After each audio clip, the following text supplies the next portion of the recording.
Fluya la música sin pensar en ello, me dijo. Me pasa lo mismo al dibujar un storyboard. Cuando mejor lo hago es cuando voy a toda velocidad y sin pensar demasiado, no preocupándome de que cada dibujo sea perfecto, sino limitándome a fluir y conectar con la escena, como si improvisara. Me llama particularmente la atención la fijación de Byron con la velocidad, su pasar a toda velocidad, por complejos problemas o storyboards, porque me recuerda lo que dice Andrew Stanton acerca de ser director. Ya he contado la convicción de Andrew acerca de que todos seríamos más felices y productivos si fuéramos deprisa y fracasásemos. Para el moverse deprisa, es un plus. Porque le evita quedarse paralizado preguntándose si la dirección elegida no es la adecuada. En lugar de eso, él está a favor de ser resolutivo y luego perdonarte a ti mismo si la decisión se demuestra equivocada. Andrew asocia el trabajo de dirección con el de un capitán de barco en medio del océano y a cargo de una tripulación que depende de él para llegar a tierra. La obligación del director es decir, a tierra se va por ahí. A lo mejor la tierra queda de verdad en esa dirección. O tal vez no, pero Andrew cree que si no hay nadie que marque el rumbo, que señale con el dedo él. Allí, en el horizonte, el barco no va a ninguna parte. No es ninguna tragedia si más tarde el líder cambia de opinión y dice, está bien, en realidad la dirección no es esta. Estaba equivocado. Siempre que te comprometas con una dirección y la sigas con todas tus fuerzas, la gente aceptará que corrijas el rumbo. La gente quiere firmeza, pero también exige honestidad cuando la has fastidiado, según Andrew. Esto es una gran lección, incluye a la gente en tus problemas, no solo en las soluciones. Esto es la clave de una idea que planteé antes en el libro, el director, o líder, no puede perder la confianza de su gente. Siempre que haya sido usted honesto y haya tenido sólidas razones para tomar sus, ahora fallidas, en retrospectiva, decisiones, su tripulación seguirá remando. Pero si descubre que el barco va a la deriva, y usted afirma que esa actividad sin sentido es, en realidad, un movimiento hacia adelante, la tripulación se plantará. Saben mejor que nadie cuando están trabajando mucho pero sin ir a ninguna parte. La gente quiere que sus líderes estén seguros de sí mismos. Andrew no aconseja ser seguro por el mero hecho de serlo.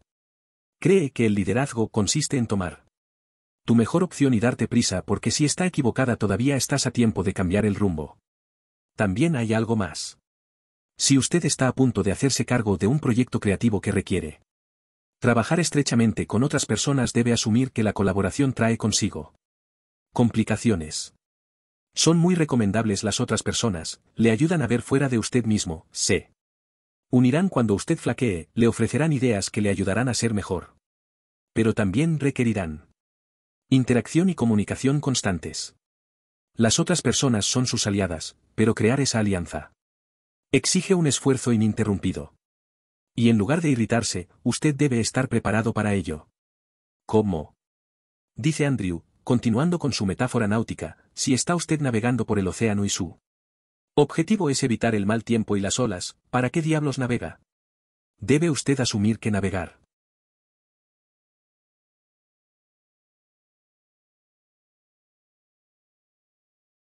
implica que no puede controlar los elementos y que habrá días buenos y malos y que, ocurra lo que ocurra, tendrá que enfrentarse a ello porque su objetivo es llegar finalmente a la otra orilla.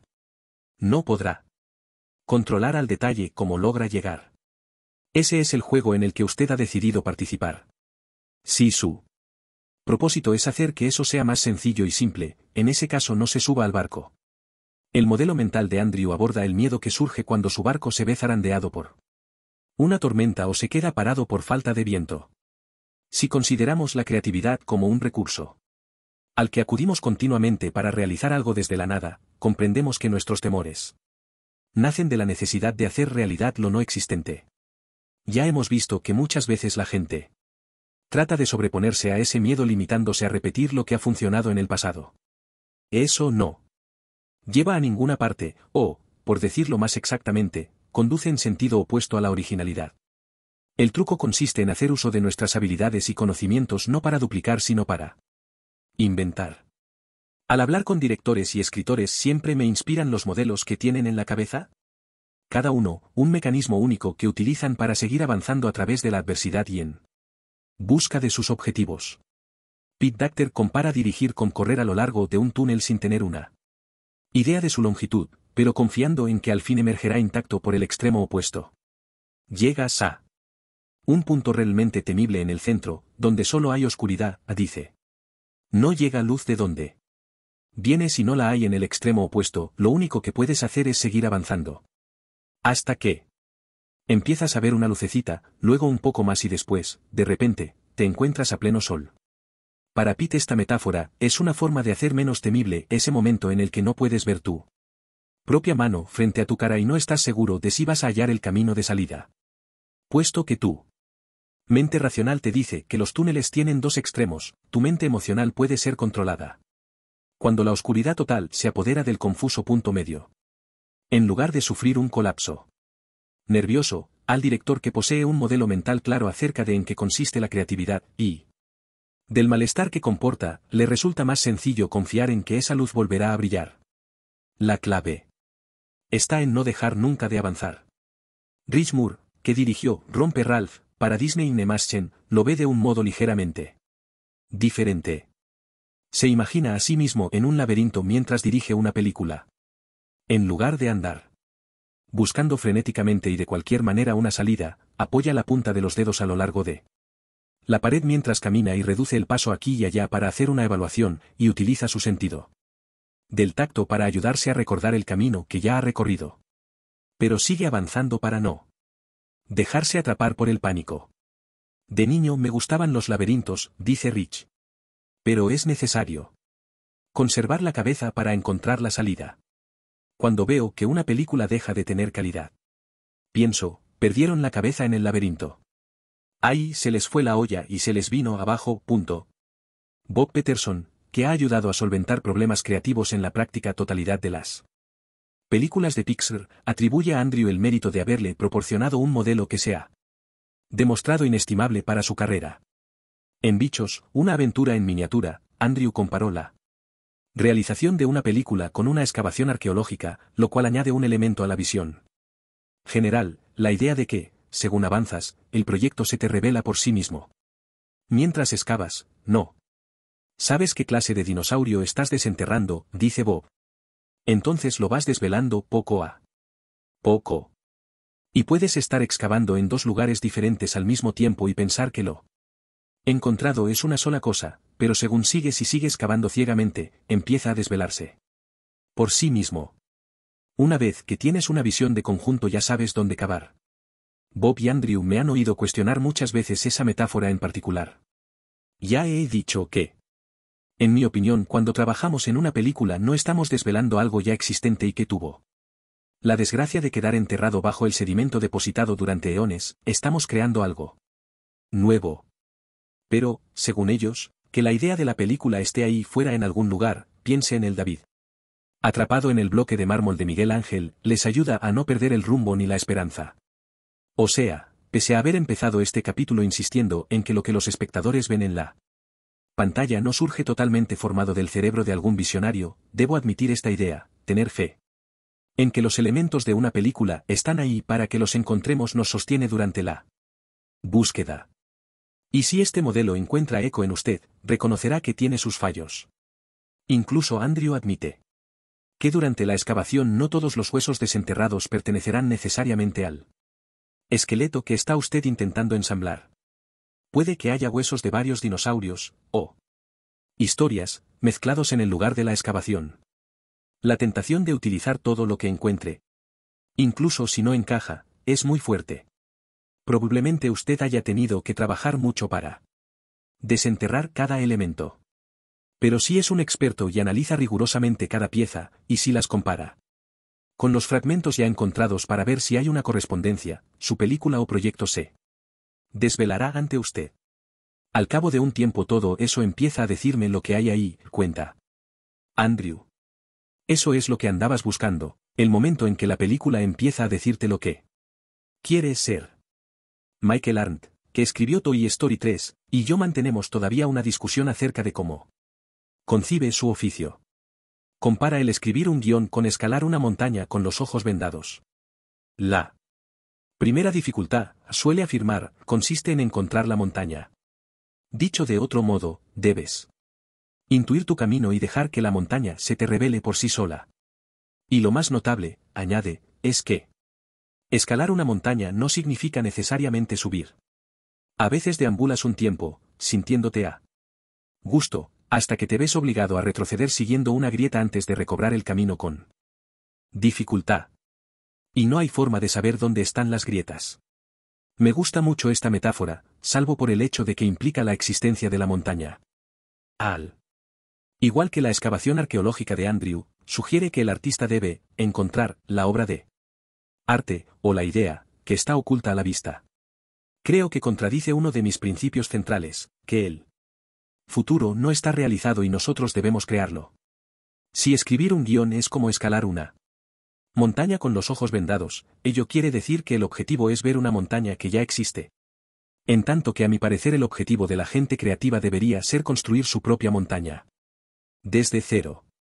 Pero ya lo he hablado con colegas que ejercen una serie de trabajos diferentes y he llegado a considerar que lo más importante de un modelo mental es que permita a quien confíe en él realizar su tarea, sea la que sea. Lo no creado es un espacio vasto y vacío. Esa vaciedad es tan temible que muchos se atienen a lo que conocen haciendo ajustes menores a lo que comprenden, incapaces de avanzar hacia algo desconocido. Para entrar en ese lugar temible, y para llenar ese espacio vacío, todos necesitamos la máxima ayuda posible. Michael es un escritor de guiones, lo cual significa que empieza con la página en blanco. Eso requiere dar el paso de nada a algo, y a él le sirve imaginarse. Como un montañero con los ojos vendados porque, dice, le permite estar preparado ante los inevitables altibajos de su oficio. He descrito algunos modelos y lo que, según creo, tienen en común es la búsqueda de un destino invisible, tierra al otro lado del océano, Andrew, luz al otro lado del túnel, Pete, la salida de un laberinto, Rich, o la montaña misma, Michael. Esto es útil para los líderes creativos que deben guiar a muchas personas por los latidos de una historia o de la producción de una película. Al principio no está claro el destino del director o escritor, pero de todas formas deben avanzar a grandes pasos. Los productores, sin embargo, tienen un trabajo distinto, más logístico. Si los directores deben recurrir a su visión creativa y los escritores deben imponer la estructura y hacer que una historia suene bien, los productores están ahí para atenerse a la realidad. Su trabajo es hacer que las cosas vayan por donde deben y dentro del presupuesto, razón por la cual se entiende que sus modelos mentales difieran tan marcadamente de los de sus colegas. Recuerda la pirámide cabeza abajo de John Walker. Su modelo mental no se centra en subir una colina o llegar a un punto de destino, sino en equilibrar un montón de exigencias contrapuestas. Otros productores tienen sus propias formas de imaginar su trabajo, pero en general todos tienen esto en común, gestionar una multiplicidad de fuerzas, por no hablar de centenares de personas con sus propias mentalidades, exige equilibrio. Lindsay Collins es una productora que ha trabajado con Andrew en varias películas. Se imagina a sí misma como un camaleón que puede cambiar de color según con qué personal esté tratando.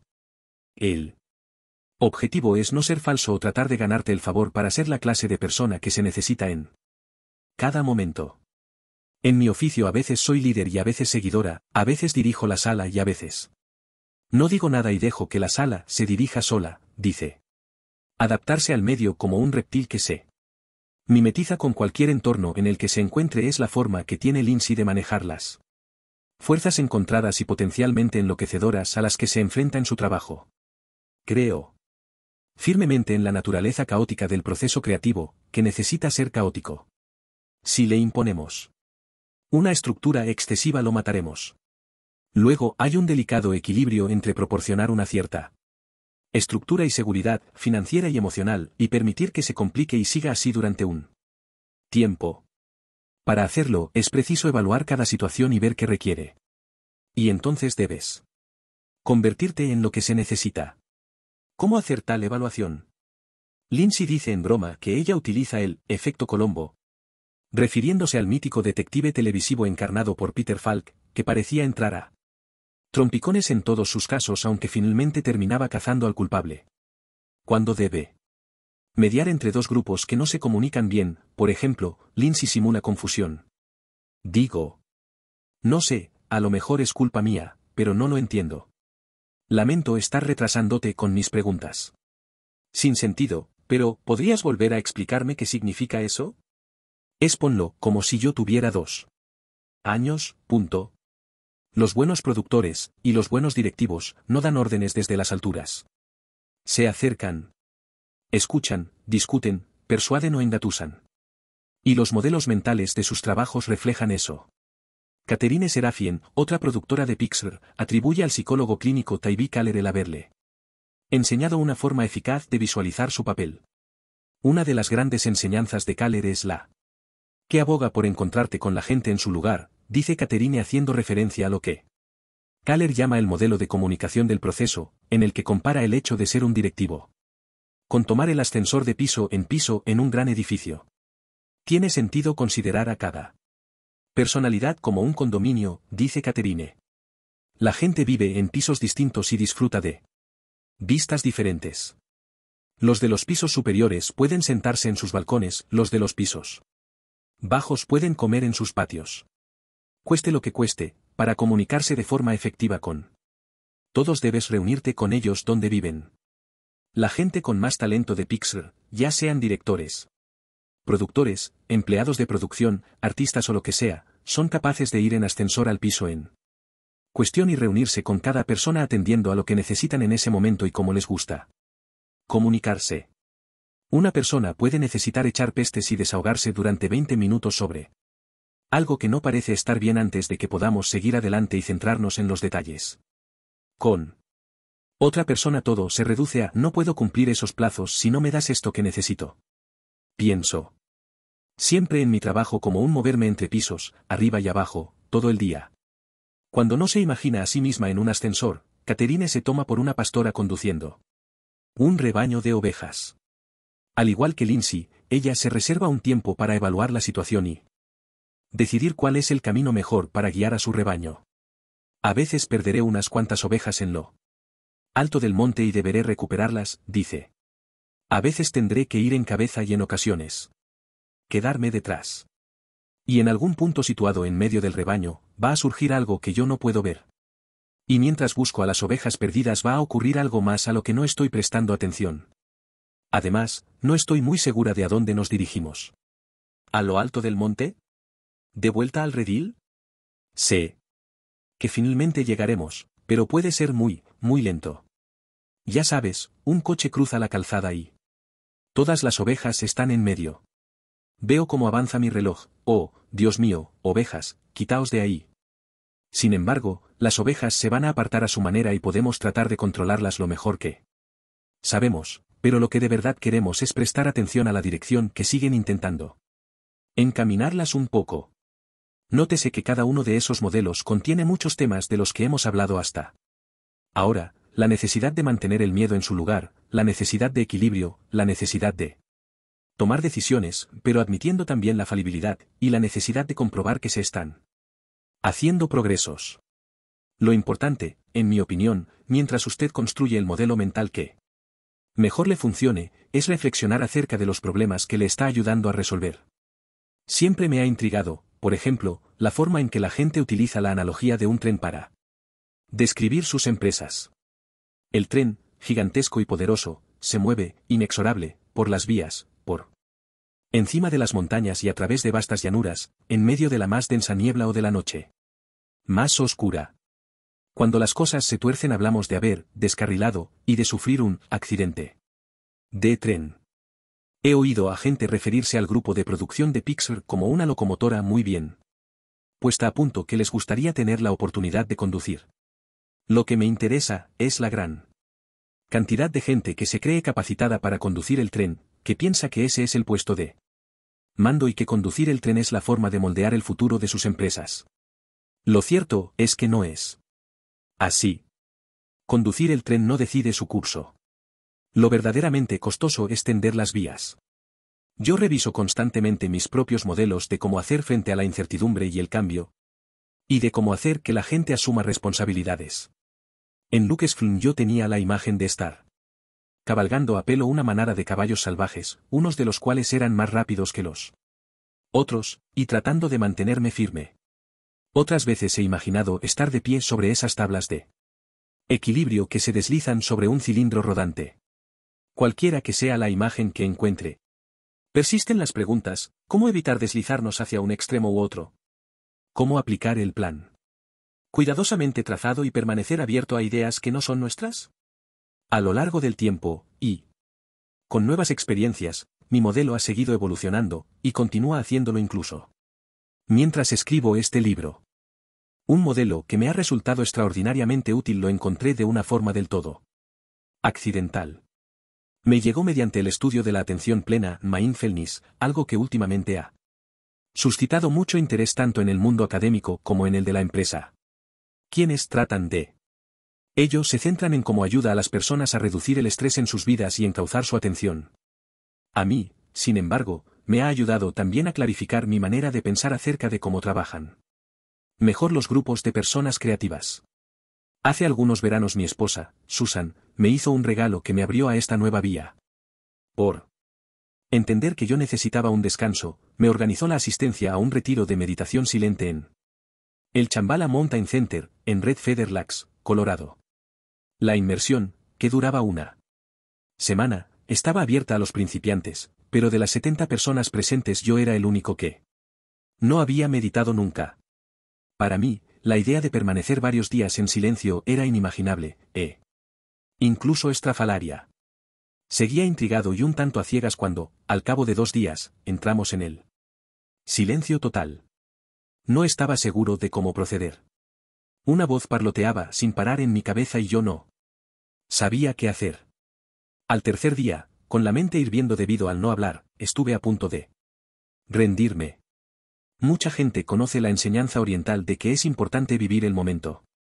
Puede resultar duro autoadiestrarse a contemplar qué es el presente y no empantanarse en consideraciones acerca de lo que fue y lo que será, pero la enseñanza filosófica que subyace en la idea, la razón por la cual es tan crucial vivir el momento, es igual de importante. Todo cambia todo el tiempo.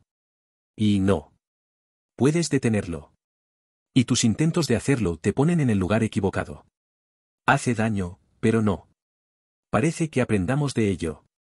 Lo peor es que resistirse al cambio te priva de tu mentalidad de principiante, tu apertura a lo nuevo. Aquel verano en el Chambala Mountain Center no me rendí.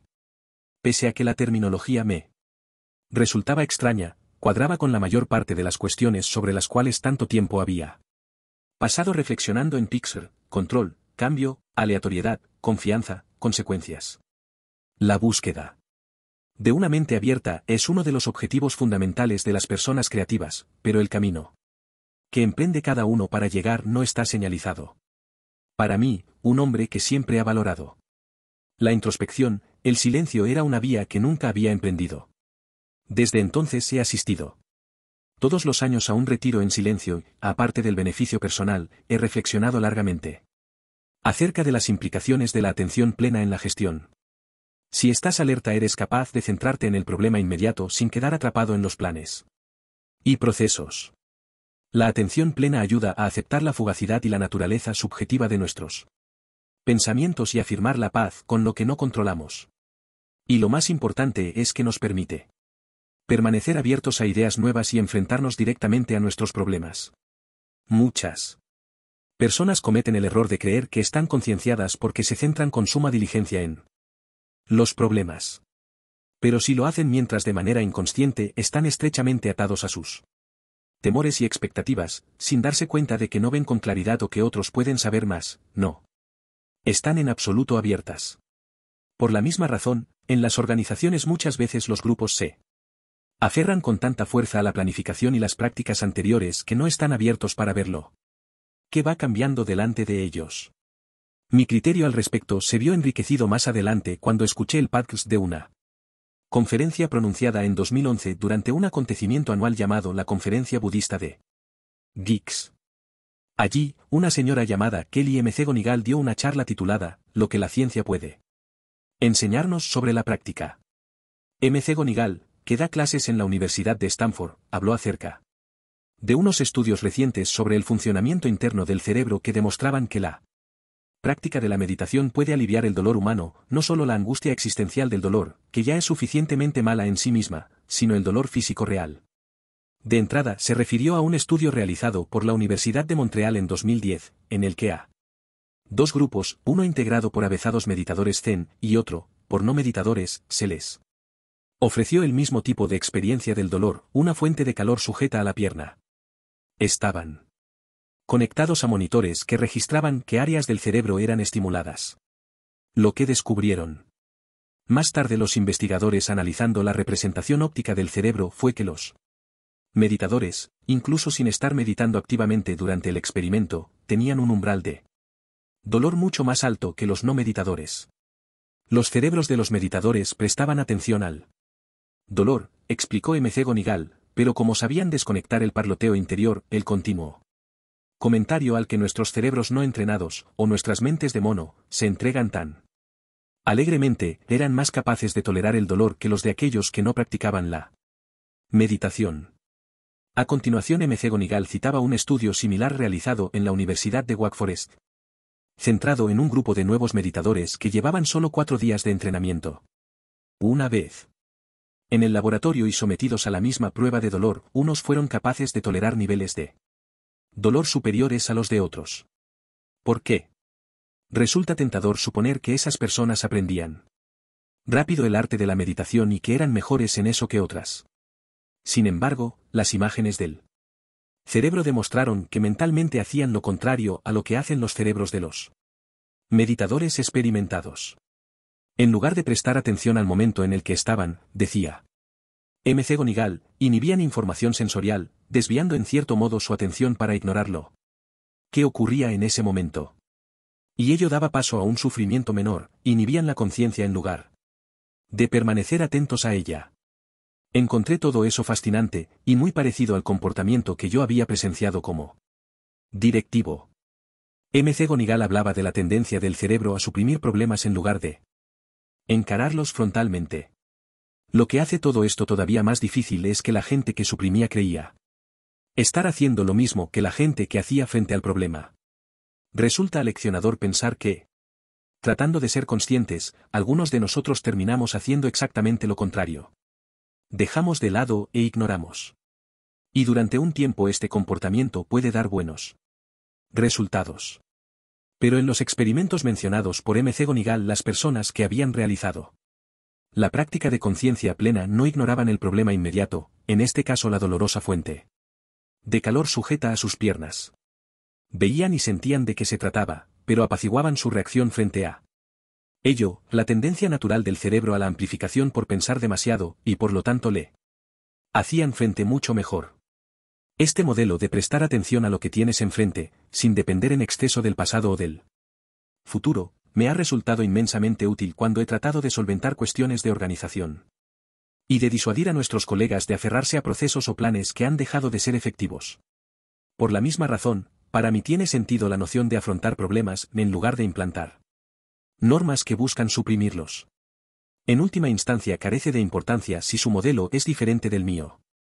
Pirámides invertidas o montañas invisibles, caballos en estampida u ovejas deambulando, lo esencial es que cada uno de nosotros se esfuerce en crear un marco que le ayude a estar abierto a realizar algo nuevo.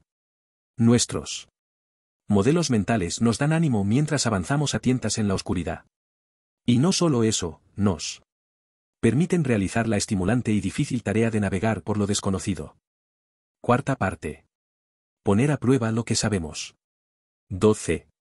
Un nuevo desafío. Estoy pensando en vender Pixar a Disney, anunció Steve. Decir que John y yo nos quedamos sorprendidos no se aproxima ni un ápice a lo que sentimos. ¿Qué estás qué? Respondimos ambos al unísono. Era octubre de 2005, y acabábamos de llegar a casa de Steve, en Palo Alto, donde vivía con su esposa y sus 3 hijos pequeños. Nos había invitado a cenar pero, de repente, John y yo nos habíamos quedado sin apetito. Justo 18 meses antes, tras muchos y fructíferos años juntos, Disney y Pixar habían protagonizado un gran desencuentro público. Steve y Michael Eisner, presidente y director general de Disney por aquel tiempo, habían dado por finalizadas abruptamente las conversaciones para renovar su acuerdo de colaboración, y una atmósfera de hostilidad flotaba en el ambiente. Concretamente, nos sentíamos irritados porque Eisner había anunciado una nueva división dentro de Disney Nemaschen, llamada Circle 7, que él había creado para ejercer el derecho del estudio a hacer secuelas de nuestras películas sin nuestra intervención. Se trataba de un golpe muy bajo, de un intento de neutralizarnos al impedirnos controlar los personajes que nosotros habíamos creado. Para John, era casi como si Eisner estuviera tratando de secuestrar a sus hijos. Quería a Woody, a Buzz, al perro Slinky, a Rex y al resto de los personajes tanto como a sus 5 hijos, y se sentía acongojado al pensar que ya no podría protegerlos. ¿Y ahora Steve estaba pensando en unir fuerzas con la empresa que le había hecho esto? En retrospectiva, debo decir que yo tenía el presentimiento de que pudiera estar gestándose algo importante. Sabía que aunque la relación de Steve y Michael estuviera pasando por su peor momento, Steve todavía tenía una gran consideración por el resto de la plantilla de Disney. Por ejemplo, aunque no estuviera de acuerdo con una propuesta de los chicos de marketing de Disney, nos recordaba en privado que ellos sabían más del tema que él. Y Steve creía que la habilidad de Disney en el terreno del marketing, su dominio en el campo de los productos de consumo y sus parques temáticos, le convertía, sin lugar a dudas, en el socio perfecto para Pixar. Cuando Steve nos dejó caer la idea de vender Pixar, yo también sabía que las cosas habían cambiado mucho dentro de Disney. En primer lugar, Eisner ya no estaba y había sido sustituido por Bob Iger. Y una de las primeras cosas que había hecho Bob como consejero delegado había sido ponerse en contacto con Steve para tratar de mejorar las relaciones. Más tarde llegaron a un acuerdo para hacer que los espectáculos más vistos en ABC estuvieran disponibles en iTunes y, fundamentalmente por esto, Steve confiaba en Bob. Para Steve ese acuerdo demostraba 2 cosas. Que Iger era un hombre de acción y que estaba dispuesto a hacer frente a la conservadora tendencia generalizada en la industria de oponerse a distribuir contenido de entretenimiento en Internet. El acuerdo sobre iTunes no tardó ni 10 días en estar listo. Iger no estaba dispuesto a que se interpusieran en su camino aquellas tendencias conservadoras por muy arraigadas que estuvieran. Pero había una realidad que seguía viva. Circle 7 estaba en funcionamiento y se preparaba para poner Toy Story 3 en producción sin nuestra intervención. Mientras John y yo permanecíamos sentados tratando de hacernos a la idea de la fusión con Disney, Steve comenzó a recorrer la sala de estar mientras exponía las razones de por qué era la solución correcta. Había estudiado la cuestión desde todos los ángulos, por supuesto. En primer lugar, Pixar necesitaba un socio de marketing y distribución para conseguir que sus películas llegaran a los cines de todo el mundo. De acuerdo, eso ya lo sabíamos. Segundo, Steve creía que una fusión ayudaría a Pixar a aumentar su impacto creativo al permitirle moverse en una escena más grande y sólida. Ahora mismo, Pixar es un yate, dijo. Pero una fusión nos convertirá en un transatlántico, en el que las grandes olas y el mal tiempo no nos afectarán tanto. Estaremos protegidos. Al final de su discurso, Steve nos miró a los ojos y nos aseguró que no seguiría adelante sin contar con nuestras bendiciones. No obstante, nos pidió que le hiciéramos un favor antes de tomar una decisión. Quiero que conozcáis a Bob Iger, dijo. Eso es todo lo que pido. Es una buena persona. Unos meses más tarde, en enero de 2006, se cerró el acuerdo. Pero la adquisición de los estudios de animación Pixar por parte de la empresa Walt Disney por $7.400 millones no fue una fusión típica. Steve se había asegurado bien de que no lo fuera. Propuso que John y yo estuviéramos al frente de Pixar y Disney Animation. Yo sería el presidente, y John, el director creativo, porque pensaba él y Bob estuvo de acuerdo, si el liderazgo de los 2 estudios se encontraba en diferentes manos, surgiría una insana competencia que terminaría hundiendo a ambos. También pensaba, sinceramente, que ponernos al frente de las 2 entidades garantizaría que las tradiciones de Pixar no se vieran avasalladas por las de una empresa mucho más grande, la Walt Disney Company. El resultado fue que de repente John y yo tuvimos la rara oportunidad de retomar las ideas que habíamos pulido durante décadas en Pixar y ponerlas a prueba en otro contexto. ¿Funcionarían nuestras teorías sobre la necesidad de franqueza, audacia y autoconocimiento en este nuevo entorno? ¿O serían peculiaridades de nuestro pequeño taller? Encontrar las respuestas, por no mencionar. Cómo gestionar dos empresas muy diferentes de manera que ambas se beneficiaran, nos iba a corresponder a John y a mí. John siempre ha considerado Pixar un estudio lleno de pioneros que se enorgullecen de haber inventado una nueva forma de arte, aspirando al mismo tiempo a alcanzar la máxima calidad narrativa. Disney Animation, en cambio, es un estudio con un gran patrimonio. Es el patrón oro de la excelencia en animación. Sus empleados se mueren por hacer películas que estén a la altura de Walt. Tan buenas como las que él hizo, pero con el estilo de nuestra época. Para ser sincero, John y yo no teníamos ni idea de si nuestras teorías sobre cómo gestionar personas creativas funcionarían en este caso. El reto consistía en mantener la buena salud de Pixar y hacer que Disney Animation recuperara su grandeza. Este capítulo está en gran parte dedicado a algunas de las maneras en que lo intentamos y es una de las principales razones por las que escribí este libro. Recordarán que mi nueva meta tras terminar Toy Story fue determinar cómo hacer un entorno creativo sostenible. La unión de Pixar con Disney constituyó nuestra oportunidad de demostrarnos, al menos a nosotros mismos, que lo que habíamos creado en Pixar podía funcionar también fuera. Tanto el proceso de la adquisición como su ejecución nos aportaron el estudio de caso definitivo y, en cuanto tal, fue enormemente emocionante formar parte de él. En primer lugar, hablaré de cómo se realizó la fusión porque creo que hicimos varias cosas en las primeras etapas que proporcionaron una sólida base a nuestra asociación. Tenéis que conocer a Bob Iger, había dicho Steve. De modo que unas semanas después fui a reunirme con él. Quedamos para cenar cerca de los estudios Disney en Burbank, y me cayó bien inmediatamente. Lo primero que hizo fue contarme una historia. Un mes antes, durante la inauguración de Disneyland Hong Kong, tuvo una epifanía. Sucedió mientras estaba contemplando un desfile de los personajes de Disney, el Pato Donald, Mickey Mouse, Blancanieves, Ariel y Buzz Lightyear y Woody. Pensé que los únicos personajes clásicos que habían sido creados en los últimos 10 años eran personajes de Pixar, dijo Bob. Me contó que aunque la compañía Walt Disney estaba muy diversificada, desde parques temáticos hasta cruceros, o desde productos de consumo hasta películas con imágenes reales, la animación siempre sería su savia y estaba decidido a reanimar esa parte del negocio.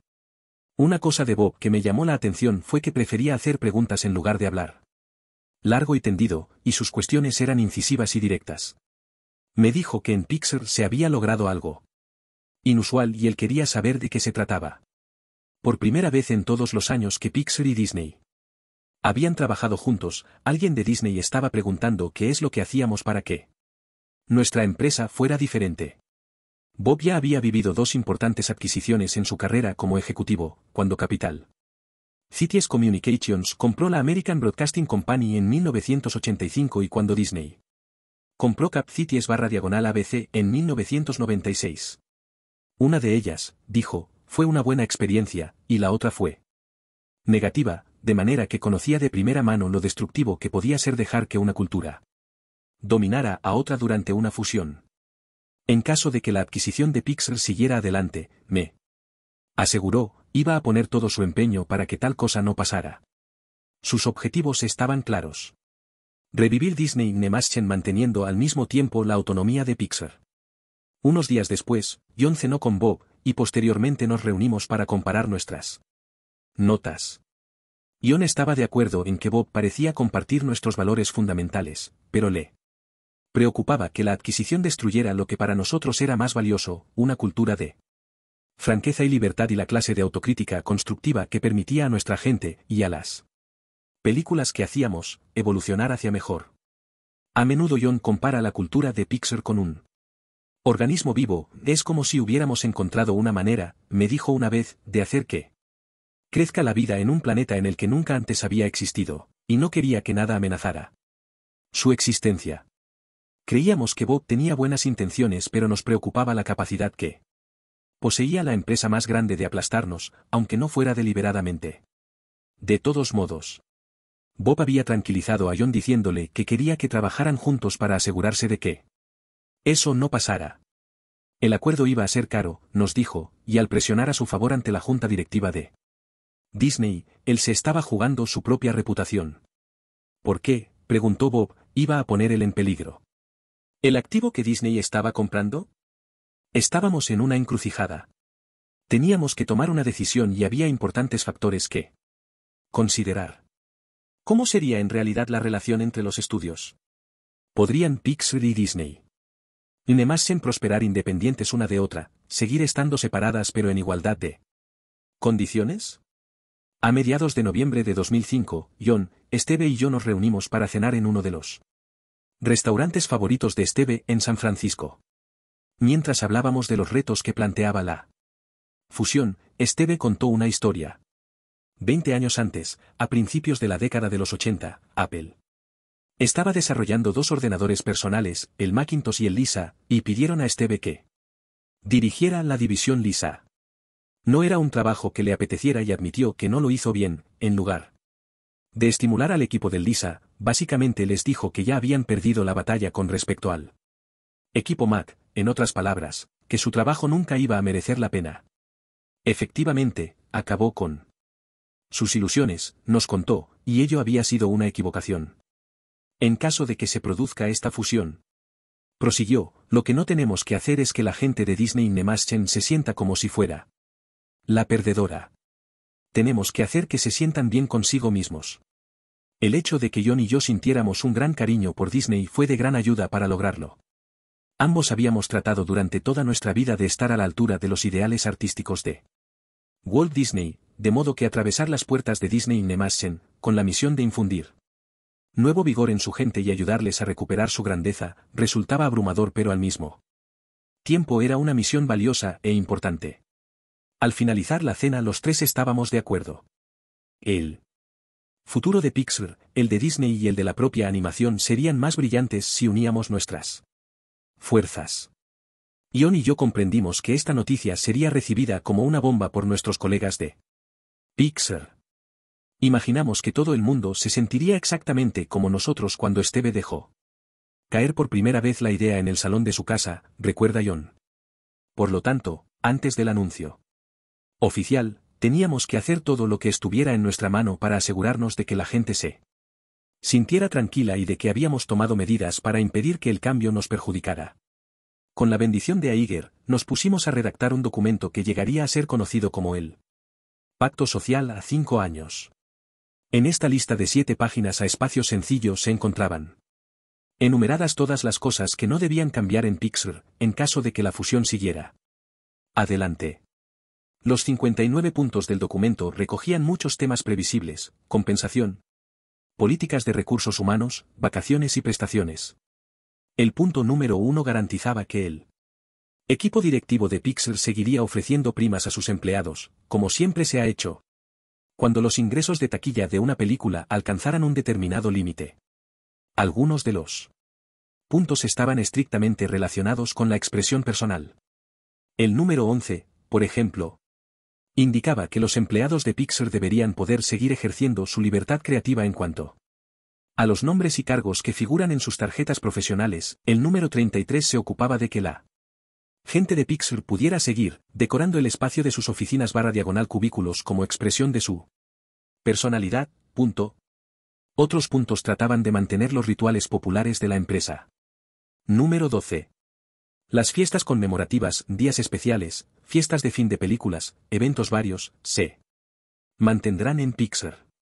Celebraciones en diversos días festivos, fiestas al terminar las películas, la exposición anual de coches, el concurso de aviones de papel, las festividades del 5 de mayo y la barbacoa de verano son algunas de ellas. Unos más tenían el objetivo de garantizar la supervivencia del espíritu igualitario de Pixar. Número 29. Ningún empleado gozará de plaza de aparcamiento asignada, ni siquiera los ejecutivos. El régimen de ocupación de las plazas se regirá por la ley, el primero que llega, la ocupa. No podíamos decir con seguridad que estos puntos que tratábamos de salvaguardar fueran los que nos habían catapultado al éxito, pero creíamos firmemente en ellos e íbamos a hacer todo lo posible por impedir que cambiaran. Éramos diferentes y, dado que pensábamos que ser diferentes nos ayudaba a mantener nuestra identidad, queríamos seguir siendo de esa manera. Había otro factor importante que formaba parte del trato y que no fue recogido en su momento. Se Trataba de la cuestión de la confianza. Cuando estábamos a punto de concluir la fusión, a la junta directiva de Disney no le gustó el hecho de que los principales talentos de Pixar no estuvieran sujetos a un contrato. Si Disney nos compraba y luego yo o algunos otros líderes abandonaban la empresa, creían aquello sería un desastre, de modo que pidieron que todos nosotros firmáramos contratos antes de proseguir con la operación.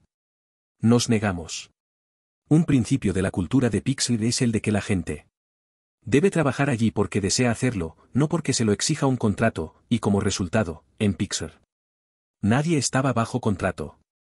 Pero aunque este rechazo estuviera basado en uno de nuestros valores fundamentales, hizo que la operación resultara cuestionable para Disney. Al mismo tiempo, en Pixar existía una considerable preocupación por que la burocracia de Disney destruyera sin querer lo que habíamos construido. Ambas partes, por lo tanto, se sentían amenazadas. Sin embargo, las dos empresas habían apostado también por la confianza. Cada una sentía como obligación personal estar a la altura del acuerdo, y creo que aquella fue la mejor manera de comenzar nuestra relación. El día de la venta Bob voló hasta la sede central de Pixar, en Emeryville, cerca de Oakland, para hacerla pública, y una vez que los documentos estuvieron firmados, y las bolsas, notificadas, Steve, Ion y yo subimos a un escenario en el extremo del patio de Pixar y saludamos a nuestros 800 empleados. Este era un momento crucial para la empresa y queríamos que nuestros colegas comprendieran su génesis y cómo iba a funcionar la fusión. Ion, Steve y yo, uno por uno, hablamos de los motivos que habían conducido a aquella operación. De que Pixar necesitaba un socio fuerte, de que era una etapa positiva de nuestra evolución, y de lo decididos que estábamos, a pesar de los cambios, a proteger nuestra cultura. Al mirar las caras de nuestros compañeros, pude apreciar que estaban disgustados, tal como habíamos presentido que se sentirían. Nosotros también estábamos afectados. Queríamos a nuestros colegas y a la empresa que habían construido y conocíamos la enormidad del cambio que estábamos poniendo en marcha. Hicimos subir a Bob al escenario y nuestra gente lo recibió con una calidez de la que me sentí orgulloso. Bob dijo al personal de Pixar exactamente lo que nos había dicho a nosotros, que sobre todo le gustaba el trabajo que hacíamos, pero también que había vivido una fusión mala y otra buena. Y que estaba decidido a que ésta saliera bien. Disney Nemaschen necesita ayuda, de modo que tengo dos opciones, dijo. Una, dejar el puesto en manos de la gente que ya está al cargo, o dos, acudir a las personas en quienes confío, personas que han demostrado saber contar buenas historias y han construido personajes que gustan a la gente. Esto es Pixar. Les prometo que la cultura de Pixar estará bien protegida. Más tarde, durante una conferencia telefónica de 1 hora de duración con los analistas, Steve y Bob tomaron una medida decisiva para cumplir esa promesa, anunciaron que Circle 7 sería cerrado. Para nosotros es importante, dijo Steve, que si se van a hacer secuelas, las hagan las personas que participaron en la película original. Al terminar la larga jornada Steve y yo tuvimos por fin la oportunidad de tomarnos un respiro, entonces enfilamos las escaleras y nos encerramos en mi despacho. En cuanto la puerta se hubo cerrado detrás de nosotros, Steve nos rodeó con sus brazos y comenzó a llorar, derramando lágrimas de orgullo y alivio, ¿por qué no?, de amor. Había logrado proporcionar a Pixar, la empresa que, de proveedor de hardware que lucha por abrirse camino, él había ayudado a convertirse en bastión de la animación, las dos cosas que necesitaba para resistir, un valioso socio corporativo en Disney y un auténtico partidario en la persona de Bob. A la mañana siguiente John y yo volamos a la sede central de Disney, en Burbank. Allí había muchas manos que estrechar y ejecutivos que conocer, pero nuestro principal objetivo era presentarnos a los 800 hombres y mujeres que trabajaban en Disney Nemaschen para asegurarles que veníamos en son de paz. A las 3 en punto entramos en el escenario 7 de los estudios de filmación Disney, un cavernoso espacio abarrotado con el personal de animación, formando una piña. Bob fue el primero en hablar. Dijo que la adquisición de Pixar no debía ser tomada por una falta de respeto al personal de Disney sino como una prueba de su amor por la animación y de que la consideraba el negocio principal de Disney. Cuando me tocó hablar a mí, lo hice brevemente. Expliqué a mis nuevos colegas que una empresa solo podía ser grande si sus empleados estaban dispuestos a hablar con franqueza. Desde aquel día, dije, todos los empleados de Disney Animation debían sentirse libres de hablar con cualquier compañero, fuera cual fuera su cargo, sin miedo a las represalias. Este era un principio fundamental de Pixar, aunque me apresuré a añadir que aquella era la primera vez que yo iba a importar una idea de Emeryville sin discutirla antes con ellos. Debéis saber ante todo que no quiero que Disney Animation sea un clon de Pixar, dije. Estaba ansioso por pasar el micrófono a John, el espíritu afín a quien tantos de los artistas de la sala reverenciaban. Intuía que la presencia de John les tranquilizaría con respecto a la transición, y estuve en lo cierto. John dio un apasionado discurso sobre la importancia del guión y el desarrollo de los personajes y sobre cómo ambos mejoraban cuando artistas y cineastas trabajaban juntos en una cultura de respeto mutuo.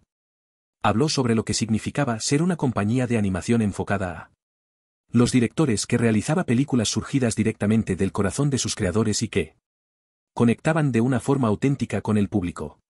A juzgar por lo que aplaudían los empleados de Disney, deduje que nuestras palabras, tal como Steve nos había pedido, no les hicieron sentirse como si hubieran perdido la batalla. Años más tarde pregunté al director Nathan Greno, que llevaba una década en Disney Animation cuando nosotros llegamos, ¿qué pensó aquella mañana cuando se anunció la fusión? Quizá la Disney para la que yo quería trabajar cuando era un niño volverá a ser lo que era, eso es lo que cruzó por su mente. Aquella mañana. El primer día que fui a Burbank, llegué a Disney Animation antes de las 8 de la mañana. Quería recorrer sus pasillos antes de que hubiera nadie, simplemente para ir conociendo el terreno. Había quedado con Chris Hibler, director de las instalaciones de Disney, para que me acompañara en mi recorrido. Comenzamos por el sótano y lo primero que me llamó la atención fue la extraña falta de objetos personales sobre las mesas de los empleados. En Pixar, las zonas de trabajo son, en la práctica, altares dedicados a la personalidad, decorados, adornados y modificados para expresar las peculiaridades y pasiones de la persona que ocupa ese espacio. En cambio, allí los despachos eran espacios estériles, cortados por el mismo patrón, totalmente carentes de personalidad.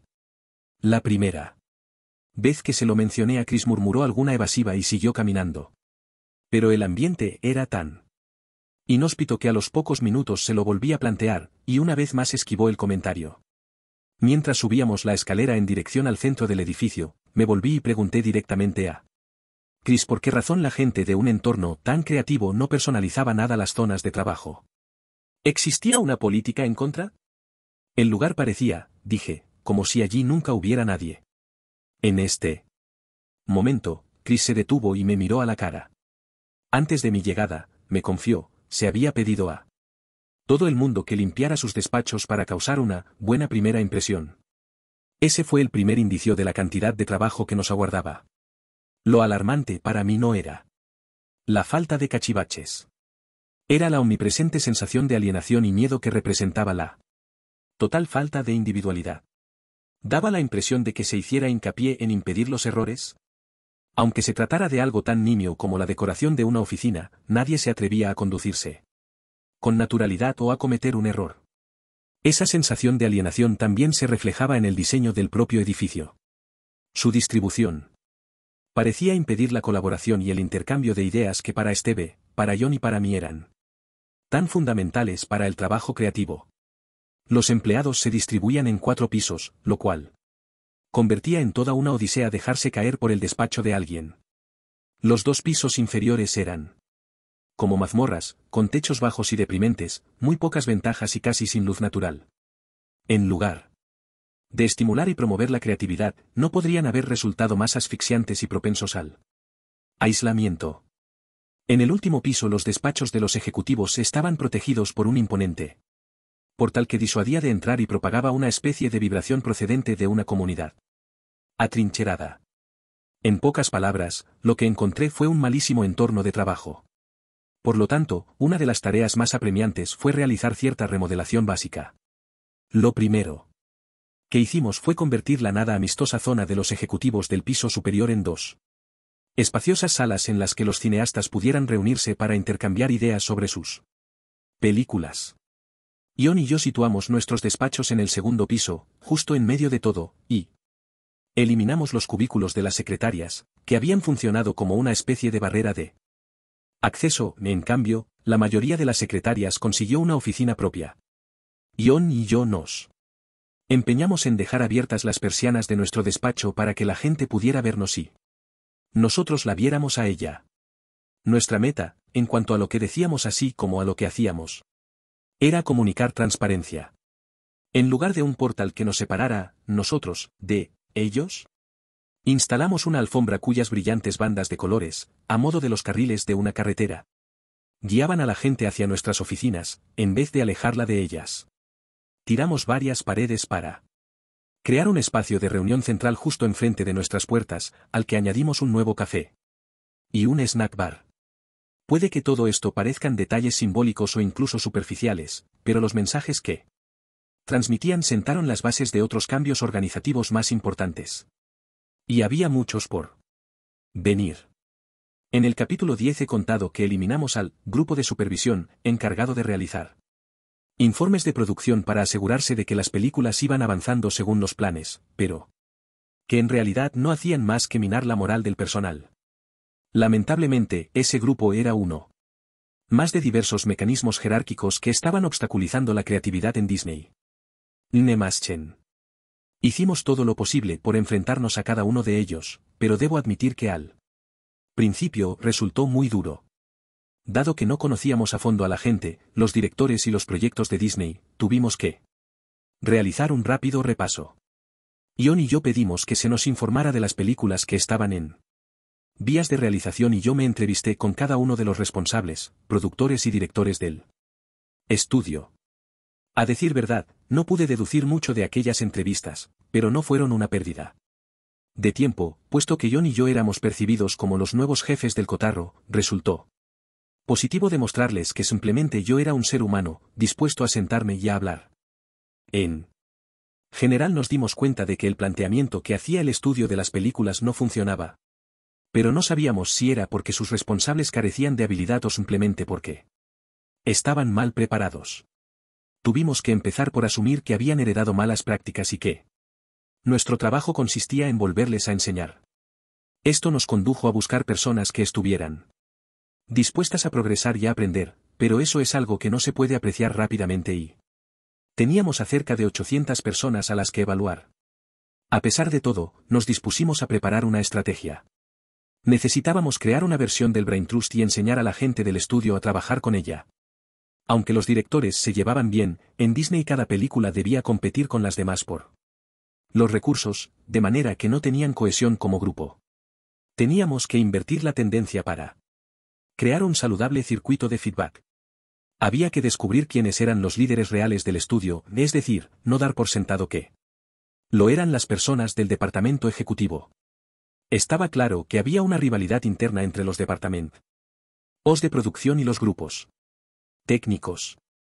En mi opinión, esa rivalidad surgía de malentendidos y no de algo realmente sustancial. Era preciso solucionarlo.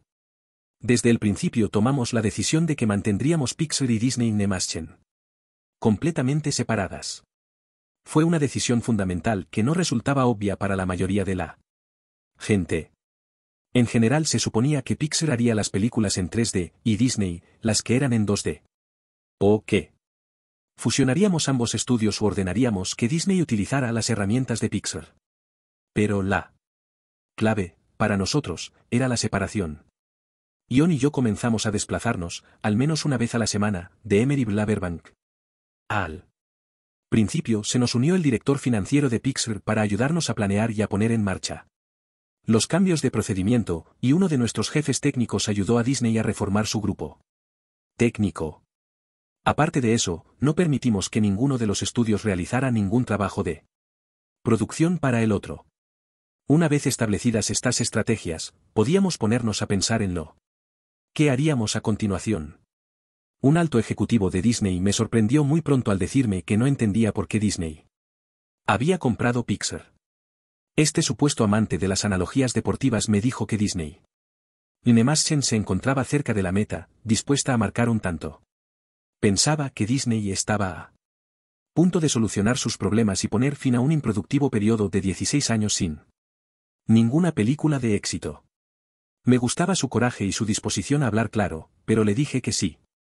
Quería continuar en la empresa, tenía que averiguar por qué, en realidad, Disney no se encontraba cerca de la meta y no estaba a punto de marcar ningún tanto ni a punto de solucionar sus problemas. Era un ejecutivo inteligente, pero con el tiempo me di cuenta de que pedirle ayuda para desmontar la cultura que él había construido era demasiado, así que tuve que despedirlo. Estaba tan obcecado en los procesos establecidos y en la noción de tener razón, que no podía verlo sesgado de su forma de pensar. Al final, la persona a la que acudí en busca de liderazgo fue la que muchos suponían sería la primera que yo descartaría, Andrew Milstein, el jefe de Circle 7. Muchos pensaban que yo ni yo automáticamente consideraríamos maldito a cualquiera relacionado con aquellas secuelas de Pixar, pero en realidad nunca se nos había pasado por la cabeza algo así. La gente de Circle 7 no tenía nada que ver con la decisión de hacer secuelas de las películas de Pixar, simplemente la habían contratado para realizar un trabajo. Cuando me senté a trabajar con él, Andrew me sorprendió por lo atento y dispuesto que se mostraba a comprender el nuevo rumbo que estábamos marcando. Nuestros realizadores han perdido su capacidad de expresión, me dijo, para resumir el problema. No es que no tengan deseos de expresarse, sino que hay un desequilibrio de fuerzas en la organización, no solo dentro de ella, sino entre ella y el resto de la corporación, que merma la validez de la expresión creativa. El equilibrio es inexistente. Es fácil apreciar que Andrew hablaba mi idioma. Era alguien con quien yo podía trabajar. Al final, le nombramos director general del estudio. Otro golpe de suerte para nosotros fue que nuestro responsable de recursos humanos en Disney, Inemaschen, fuera Ann LeCam. Aunque estuviera impregnada del viejo estilo de hacer las cosas, Ann tenía curiosidad intelectual y estaba dispuesta a remozar la imagen del estudio de animación. Ella me guiaba por los entresijos de Disney, mientras yo la animaba a concebir su trabajo de forma diferente. Por ejemplo, poco después de mi llegada vino a mi oficina y me presentó un plan a 2 años que describía exactamente cómo deberíamos gestionar diversas cuestiones de personal que estaban en marcha. El documento concretaba los objetivos que debíamos alcanzar y cuándo hacerlo. Era un trabajo meticuloso y Ann había dedicado 2 meses a prepararlo, así que fui muy amable con ella. Cuando le dije que no era eso lo que yo quería, para mostrarle lo que deseaba, le dibujé una pirámide en una hoja de papel. Lo que has hecho en este informe es afirmar que en 2 años estaremos aquí, dije, señalando con el lápiz la punta de la pirámide. Una vez que lo has afirmado, es humano centrarse en lograr que se haga realidad. Dejarás de pensar en otras posibilidades. Limitarás tu pensamiento y defenderás ese plan porque tu nombre estará puesto en él y te sentirás responsable. Entonces comencé a dibujar líneas en la pirámide para mostrarle cómo prefería que lo planteara. Que no se correspondía con los límites del plan a 2 años de Ann. Lo más probable es que terminemos en algún lugar que no sea la cima de la pirámide que ella había imaginado, dije yo. Y así era como debería ser, Fig. 3. En lugar de fijar un rumbo perfecto para lograr metas en el futuro, ni aferrarse a ellas firmemente, quería que Ann estuviera dispuesta a introducir reajustes a lo largo del camino, que se mostrara flexible y aceptara los cambios que fueran surgiendo. No solo captó intuitivamente lo que le estaba diciendo, sino que inmediatamente emprendió una penosa reestructuración de su propio equipo para adecuarlo a la nueva forma de pensar. Algunas de las cosas del estudio que debían ser solucionadas saltaban a la vista. Por ejemplo, a medida que hablábamos con los directores de Disney, descubrimos que estaban habituados a recibir 3 series de notas con comentarios sobre sus películas. Unas procedían del departamento de desarrollo del estudio, otras, del director del estudio, y otras, del propio Michael Eisner. En realidad, no se trataba de comentarios. Eran órdenes que se entregaban en forma de lista, con casillas en cada una de ellas que había que marcar a medida que se iban cumpliendo. Lo peor era que ninguna de las personas que daban esas órdenes había hecho jamás una película, y las 3 series de notas a veces se contradecían entre sí, dotando los comentarios de una especie de cualidad esquizofrénica. Este concepto chocaba frontalmente con lo que creíamos y practicábamos en Pixar, y lo único que podía originar era un producto de mala calidad, así que hicimos un comunicado. Desde aquel día, no habría más notas de obligado cumplimiento. Los directores de Disney Animation necesitaban un sistema de comentarios que funcionara, de modo que nos pusimos inmediatamente a ayudarles a crear su propia versión del Brain Trust, un entorno seguro en el que solicitar respuestas sinceras sobre los proyectos en curso e interpretarlas. El hecho de que se llevaran bien y confiaran unos en otros ayudó mucho. Incluso antes de nuestra llegada, nos dijeron, habían formado su propio sistema para contrastar opiniones, llamado Story Trust, pero la falta de comprensión del concepto por parte de la dirección le había impedido evolucionar hasta convertirse en un foro coherente. Enviamos lo antes posible a Pixar a una docena de guionistas y directores de Disney para que presenciaran una sesión del Brain Trust dedicada a Ratatouille, de Brad Bird. Ion y yo les dijimos que solamente tenían permitido observar, no participar. Queríamos que actuaran de meros observadores para que vieran lo diferentes que pueden ser las cosas cuando la gente se siente libre de hablar con franqueza y cuando los comentarios se dan para ayudar y no para ridiculizar a nadie. Al día siguiente varios directores, escritores y editores de Pixar acompañaron a la tropa de Disney de vuelta a Burbank para observar una reunión del Story Trust sobre una película que se estaba realizando llamada Meet the Ravensens. También en este caso insistimos en que el equipo de Pixar observara en silencio, sin decir nada. Creo que aquel día noté un poco más de relajación en la sala. Como si la gente de Disney estuviera calibrando cautamente los límites de su nueva libertad, y la productora de la película me dijo más tarde que fue la sesión de comentarios más constructiva que había presenciado nunca en Disney. Sin embargo, tanto John como yo detectamos que aunque todo el mundo asumía la idea de la franqueza a un nivel intelectual e intentaba acercarse a ella cuando se le decía que lo hiciera, la franqueza todavía tardaría un tiempo en ser algo natural. Un momento clave de esta evolución tuvo lugar en otoño de 2006, 9 meses después de la fusión, durante una reunión del Story Trust en Burbank. Sucedió tras un visionado bastante desastroso. The American Dog, una película estructurada en torno a un famoso y mimado actor canino, una especie de Rin Tin Tin, que se creía el personaje del superhéroe que había representado en televisión. Cuando se encontró perdido en el desierto, tuvo que aceptar por primera vez que su vida ordenada y totalmente escrita de antemano no le había preparado para afrontar que carecía de poderes especiales.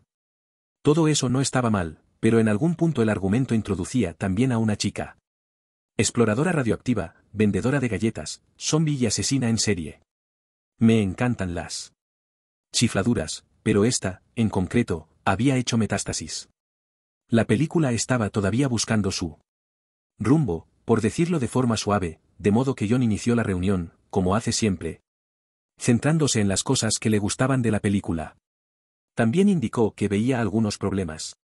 Pero quería dar a los chicos de Disney la oportunidad de tomar la iniciativa, de manera que en lugar de profundizar y concretar mucho, cedió la palabra a los presentes. Durante toda la reunión los comentarios mantuvieron un nivel superficial, extrañamente optimistas, ya que a juzgar por las opiniones nadie había adivinado que la película era un completo caos. Más tarde uno de los directores de Disney me confió que mucha de la gente que había en la sala tenía grandes reservas con respecto a la película, pero no dijeron lo que pensaban porque John había comenzado exponiéndolas cosas de manera tan positiva. Basándose en sus comentarios, no querían atacar lo que parecía gustarle. Al no confiar en su propio instinto, se mantuvieron callados. John y yo organizamos inmediatamente una cena con los directores, y les dijimos que si volvían a recurrir de nuevo a ese tipo de planteamiento, estaríamos acabados como estudio. Disney Animation era una especie de perro al que habían apaleado muchas veces, me dijo Byron Howard, el director, cuando le pedí que describiera la forma de pensar aplicada en aquel caso. El equipo quería tener éxito, pero le daba miedo entregarse a algo que no iba a tenerlo. Se podía sentir ese miedo. Y en las reuniones de comentarios todo el mundo temía tanto herir la sensibilidad de los demás que se reprimían. Teníamos que aprender que no estábamos atacando a la persona, sino al proyecto. Solo entonces podríamos crear un crisol en el que quemar todo lo que no funciona y dejarlo más consistente. Adquirir confianza lleva tiempo, no existe un método abreviado para comprender que, en realidad, ganamos y perdemos juntos. Sin un entrenamiento atento, a hablar en privado con personas que no dijeron lo que pensaban en una reunión concreta, por ejemplo, o animar a aquellos que parecen estar siempre dudando si salir o no a la palestra, nuestros progresos podrían haberse estancado. Fácilmente. Decir la verdad no es fácil. Pero puedo asegurar que, hoy, el Story Trust de Disney se compone de personas que comprenden no solo que tienen que afrontar la dura labor de hablar con franqueza, sino que saben hacerlo bien. En aquellos primeros meses también logramos fortalecer la confianza en el estudio de otra manera. Al igual que nosotros nos habíamos negado a firmar contratos laborales, procedimos ahora a eliminar los contratos de todo el mundo. Al principio la gente pensó que se trataba de una jugada para quitarles poder a los empleados y darles menos seguridad. De hecho, lo que pienso de los contratos laborales es que dañan tanto al empleado como al patrono. Los contratos en cuestión eran unilaterales a favor del estudio, y tenían consecuencias negativas inesperadas. En primer lugar, suprimían toda comunicación efectiva entre jefes y empleados. Cuando a alguien le surgía un problema con la empresa, no tenía mucho sentido quejarse ya que estaban sujetos a un contrato. Si alguien no cumplía bien con sus obligaciones, por otro lado, tampoco tenía sentido echárselo en cara. Su contrato simplemente no sería renovado, y esa podría ser la única ocasión en la que se hablaría con el empleado sobre su necesidad de mejorar. Todo el sistema desalentaba y devaluaba la comunicación cotidiana y era culturalmente disfuncional. Pero como todo el mundo se había habituado a él, estaban ciegos al problema. Yo quería romper ese ciclo. Creía que era responsabilidad nuestra asegurarse de que Disney Animation fuera un lugar en el que la gente quisiera trabajar. Si nuestra gente con más talento podía marcharse, tendríamos que espabilarnos para que estuviera contenta. Cuando alguien tuviera un problema, queríamos que emergiera cuanto antes a la superficie, no que se enconara. La mayoría de las personas sabe que no siempre puede salirse con la suya, pero es muy importante que adviertan que están siendo tratadas con honradez y que también ellas serán escuchadas. Como he dicho, desde el principio decidimos que Pixar y Disney Animation deberían ser entidades completamente separadas. Lo que eso significaba era que ninguna de las dos haría trabajo de producción para la otra, por muy apremiantes que fueran las fechas de entrega o por muy dura que fuera la situación. Sin excepciones.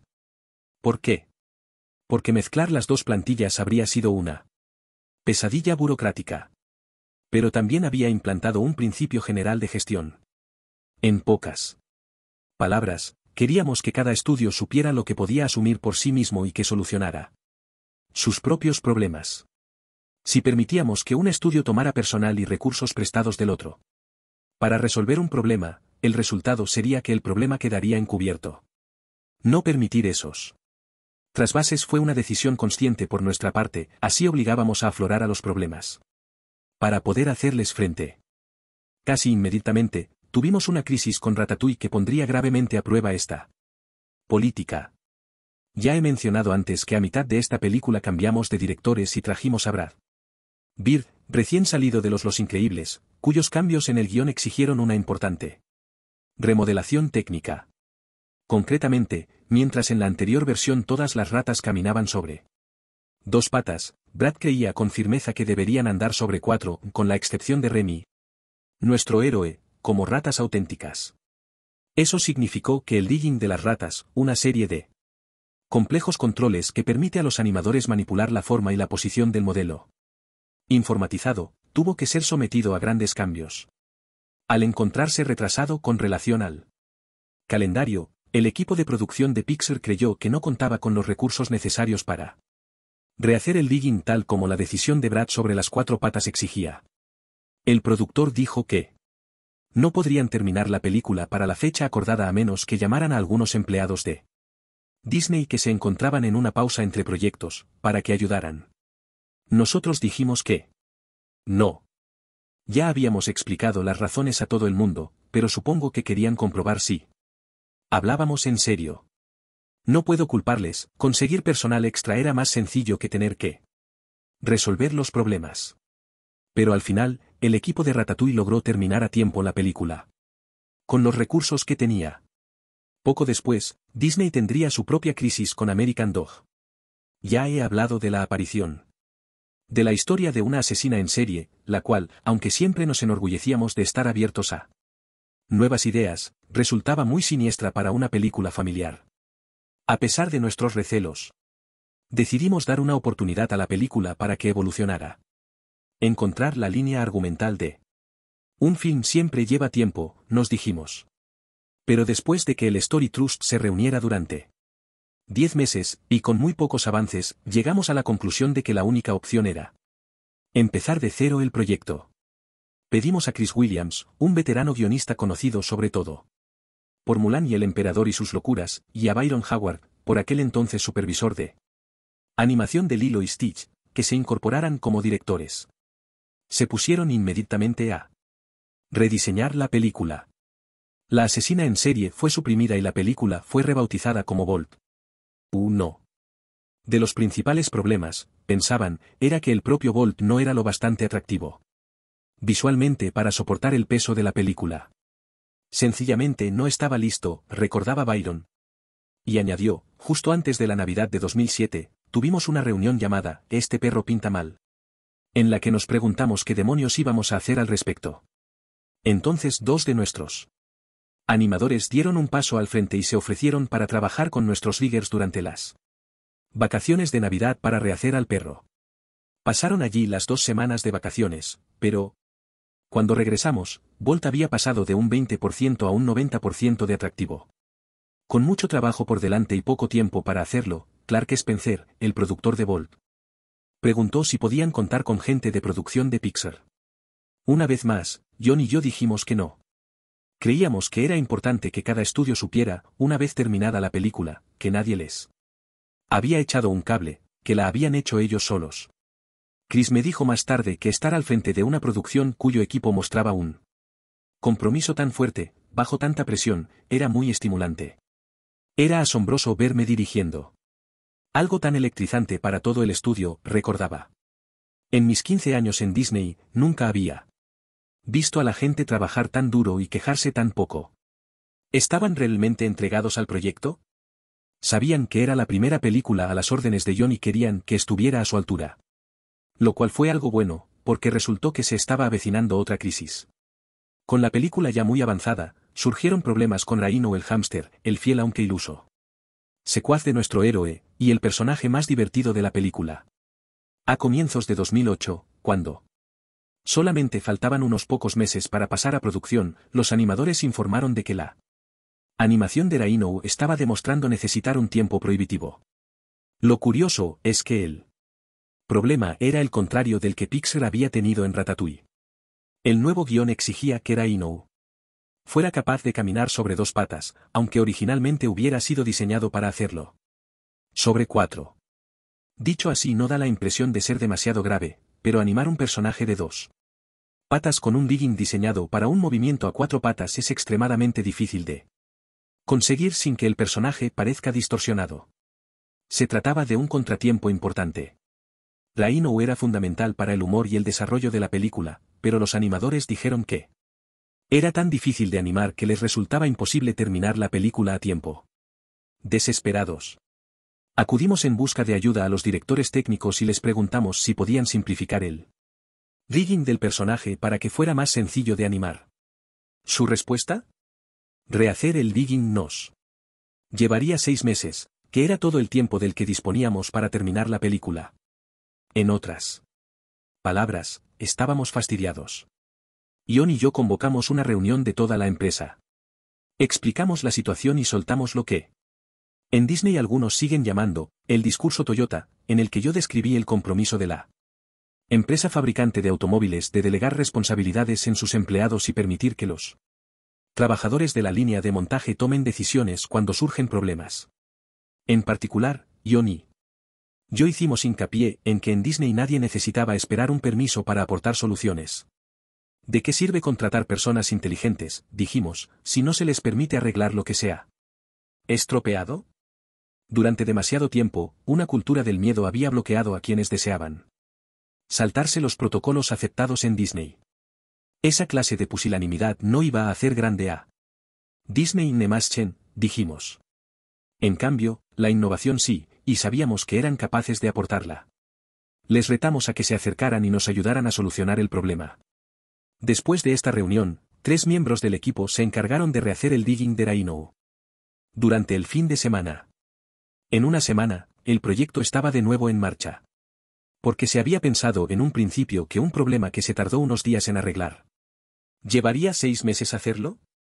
La respuesta, creo, se encuentra en el hecho de que durante demasiado tiempo los directores de Disney Animation concedieron un gran valor a la prevención de errores por encima de cualquier otra cosa. Sus empleados sabían que habría represalias si se cometían fallos, de modo que el principal objetivo era no tenerlos nunca. En mi opinión, ese miedo institucional era lo que se ocultaba tras la complicación de rehacer el digging de Bolt. Con las mejores intenciones, los directores de producción de la película habían respondido a la crisis con un calendario que garantizara un personaje totalmente funcional y sin errores. Lo irónico es que si solo se tarda unos días en hallar una solución, no te preocupas demasiado si hay errores porque tendrás un montón de tiempo para enmendarlos. Pero en este caso, y creo que en la mayoría de ellos, tratar de suprimir los fallos era precisamente lo que no había que hacer. Para que 3 personas se reunieran por su cuenta e idearan soluciones, teníamos que inculcar un espíritu en Disney Animation que alentara esa conducta independientemente de si tenían o no éxito. Ese espíritu había existido antes en el estudio, pero estaba tristemente ausente cuando nosotros llegamos. Fue realmente estimulante presenciar su regreso, a todo trapo, con Bolt. Chris, Byron y su equipo creativo estaban dispuestos y reaccionaron positivamente, y lo más importante es que eran capaces de descartar el concepto de la forma correcta de solucionar un problema y sustituirlo por el de arreglar realmente el problema, una distinción sutil pero fundamental. Antes incluso de que Bolt recibiera buenas críticas se hiciera una sustanciosa recaudación en taquilla, el impacto de estas victorias internas había revitalizado las filas de Disney Animation. Al unir fuerzas habían convertido un proyecto aburrido y estancado en otro apasionante, y encima en un tiempo récord.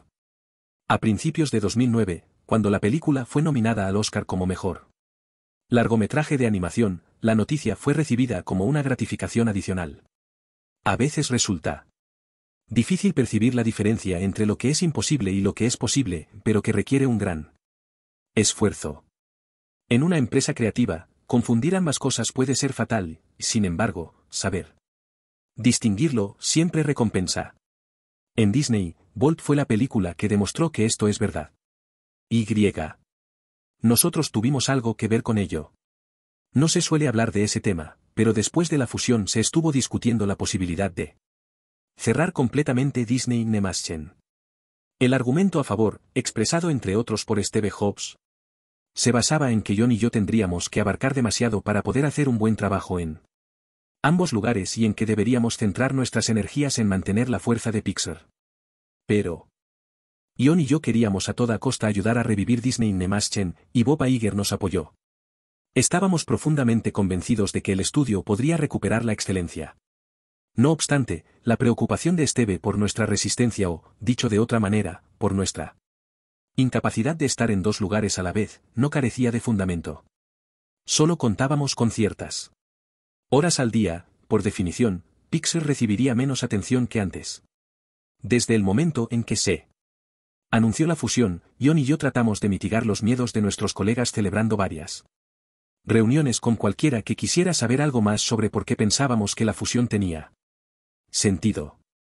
Por lo tanto, en cuanto empezamos a pasar más tiempo en Disney, la sensación general en Pixar, que muchas personas nos transmitían directamente a John y a mí, era que nuestra menor presencia en Emeryville y nuestra mayor concentración en las necesidades de Burbank era un mal síntoma para la empresa. Un director de Pixar comparó la situación con las secuelas de un divorcio. Cuando tus padres se vuelven a casar y adoptan a los hijos de los nuevos cónyuges. Nos sentíamos como los hijos originales, y aunque habíamos sido buenos, los niños adoptados recibían todas las atenciones, nos dijo. Estamos siendo castigados, en cierto sentido, por necesitar menos ayuda. Yo no quería que Pixar se sintiera abandonada, pero tengo que admitir que vi un aspecto positivo en esta nueva realidad. Era la oportunidad de que otros directivos de Pixar asumieran nuevas responsabilidades. como John y yo llevábamos tanto tiempo en la empresa, se había construido una peligrosa mitología en torno a la idea de que aunque no fuéramos los únicos en afrontarlos problemas, éramos una parte esencial para su resolución. La verdad, sin embargo, era que al igual que otras personas reconocían a menudo los problemas antes que nosotros porque los tenían más cercanos, ellas a su vez nos planteaban las cuestiones y nos ayudaban a resolverlos. Nuestra menor presencia en la oficina era una oportunidad para que la gente de Pixar viera lo que ya sabía, que otros líderes de la empresa también tenían respuestas. Sin embargo, a pesar de las medidas que habíamos tomado, llevó un tiempo hasta que la gente de Pixar se dio cuenta de que no iba a venir nadie a cambiar nuestra cultura o que no les estábamos abandonando. Finalmente, el sentimiento que habíamos esperado que surgiera en Pixar, una sensación de fuerte responsabilidad local, combinada con el orgullo de los resultados obtenidos en Disney, hizo que la relación con la sociedad matriz fuera más sana. La lección para los directivos es que aquello no sucedió por casualidad. Esta tregua corporativa, si me permiten, no habría sido posible, creo, sin el pacto a 5 años. Este documento, aunque proporcionó una gran seguridad a los empleados de Pixar, dio lugar a varias quejas del Departamento de Recursos Humanos de los estudios Disney. Las quejas se reducían al hecho de que no les hacía gracia el carácter excepcional de las políticas que nosotros tanto protegíamos. Mi respuesta provino no tanto de una lealtad hacia Pixar como de mi compromiso con una idea más general. En las empresas grandes la uniformidad tiene sus ventajas, pero creo firmemente en que los grupos más pequeños que hay dentro de ellas deberían poder diferenciarse y actuar de acuerdo con sus propias reglas, siempre y cuando éstas funcionen. Esto promueve un sentido de responsabilidad personal y de orgullo en la empresa que, creo yo, beneficia a la organización en general. En una fusión de este alcance, según parece, cada día hay innumerables asuntos grandes y pequeños que requieren atención. Una de las principales medidas que tomamos John y yo en Disney fue precisamente la de revocar la decisión, tomada en 2004, de cerrar la sección de animación manual del estudio. El auge de la animación por ordenador, y del 3D en particular, había convencido a los anteriores directores de Disney de que la era de la animación manual había terminado. Contemplándolo desde lejos, John y yo creíamos que era una tragedia. Pensábamos que el declive de la animación manual no se debía al atractivo del 3D sino simplemente a la mediocridad de los guiones. Queríamos que Disney Animation recuperara lo que había constituido su grandeza. De modo que cuando oímos que nuestros predecesores habían optado por no renovar los contratos de uno de los dúos más importantes del estudio, el formado por John Musker y Ron Clements, en cuyo historial aparecían clásicos de la animación manual como La Sirenita y Aladino, este asunto en particular nos pareció pan comido.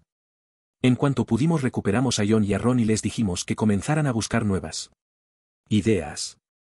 Enseguida nos propusieron una nueva versión del cuento clásico El Príncipe Rana, que se desarrollaría en Nueva Orleans y tendría, como heroína, a la primera princesa afroamericana de Disney. Dimos luz verde a Tiana y el sapo y comenzamos a reagrupar a una serie de personas que se habían dispersado a los 4 vientos. Pedimos al equipo de Disney que hiciera 3 propuestas para reconstruir las instalaciones de producción de animación manual. La primera consistía en restablecer el viejo sistema exactamente como era antes de nuestra llegada, pero nosotros la rechazamos por ser demasiado caro. La segunda propuesta era mandar hacer fuera el trabajo de producción, subcontratando empresas de animación extranjeras más baratas. También la rechazamos por miedo a que disminuyera la calidad de la película. La tercera propuesta, sin embargo, era sencillamente la adecuada. Combinaba contratar gente con talento para que trabajara dentro del estudio y subcontratar ciertas partes del proceso que no afectaran a la calidad. El número de empleados que necesitábamos para ponerlo en marcha, me dijeron, era de 192. De acuerdo, contesté. Pero no podrían superar esa cifra. John y yo estábamos entusiasmados. No solo íbamos a revivir la forma de arte original del estudio, sino que esta sería la primera película de Disney que se haría, de principio a fin, bajo nuestra mirada. Podíamos sentir la energía que se desprendía del estudio. Era como si todos quienes trabajaban en Tiana y el sapo sintieran que tenían algo que demostrar. Empezamos por darles algunas de las herramientas que empleábamos en Pixel y por enseñarles a utilizarlas. Les hablamos de los viajes de investigación, por ejemplo. Nos explayamos a gusto sobre la importancia de la investigación mientras se está puliendo el guión de una nueva película. Para ser sinceros, nos llevó un tiempo conseguir que la gente de Disney asimilara esta idea.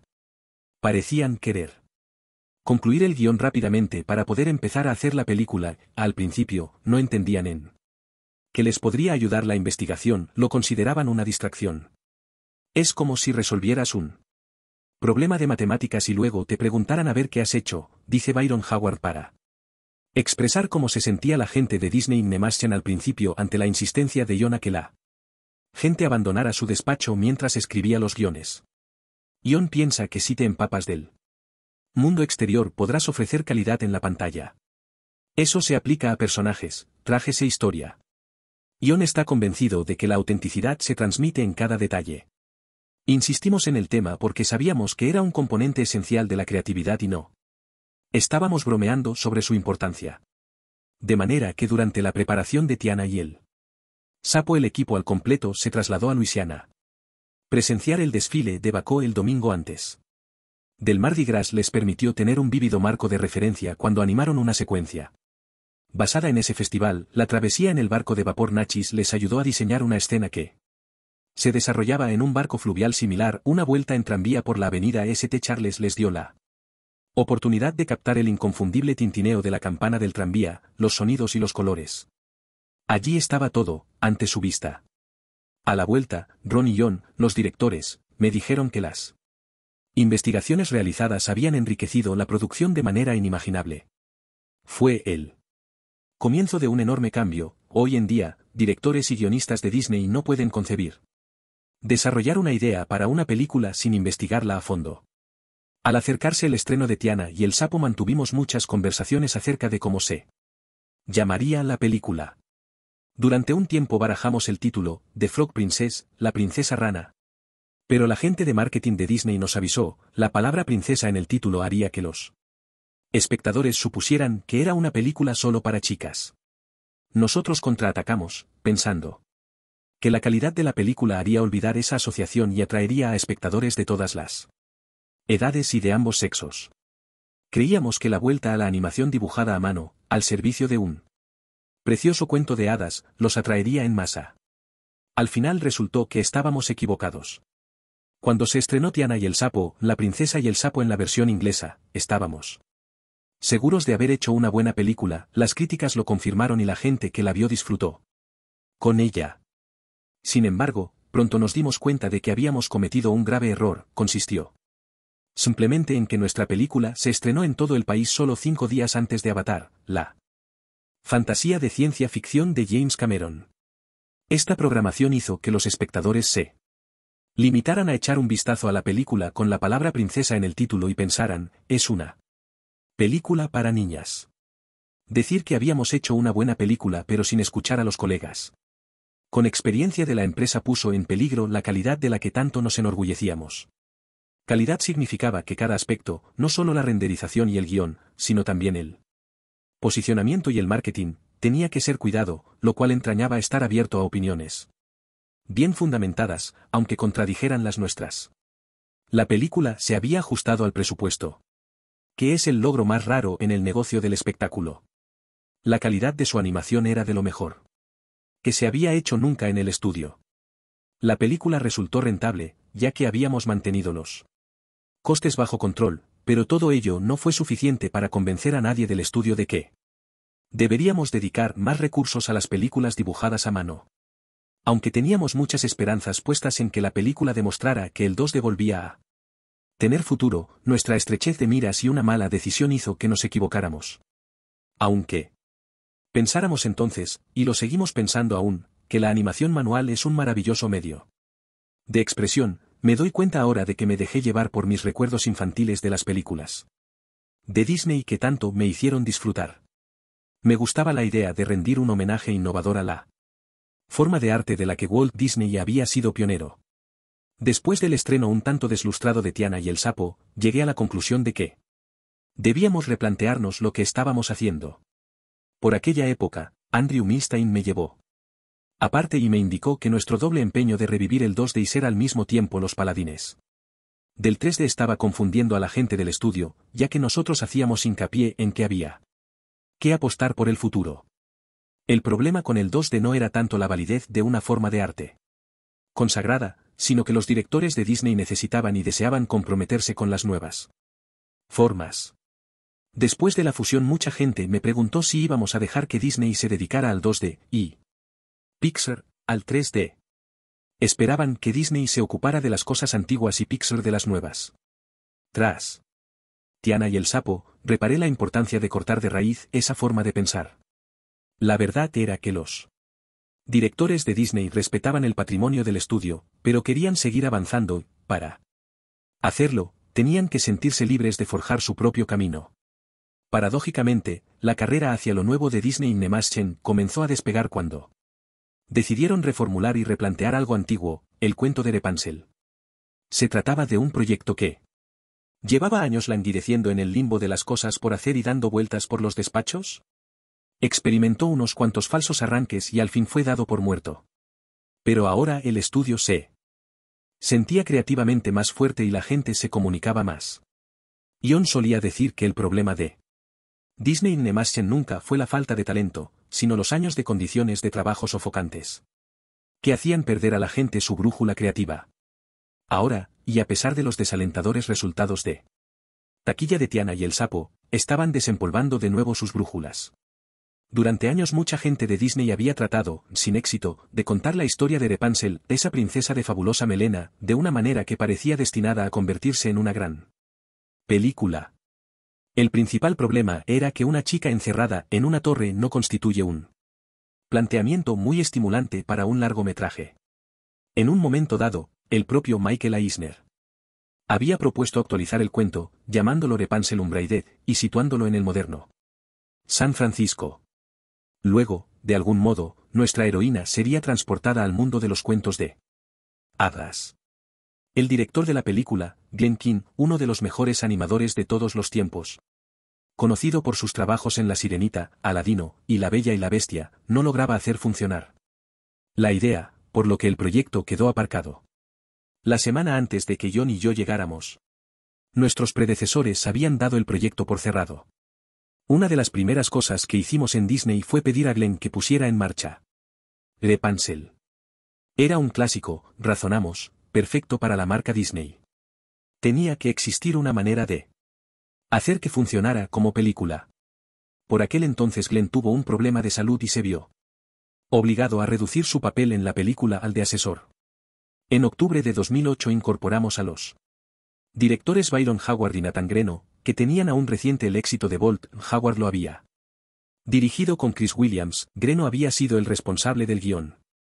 Dieron un giro diferente al guión, formando equipo con el guionista Dan Fogelman y el compositor Alan Menken, que había compuesto los temas de los icónicos musicales de Disney de los años 90.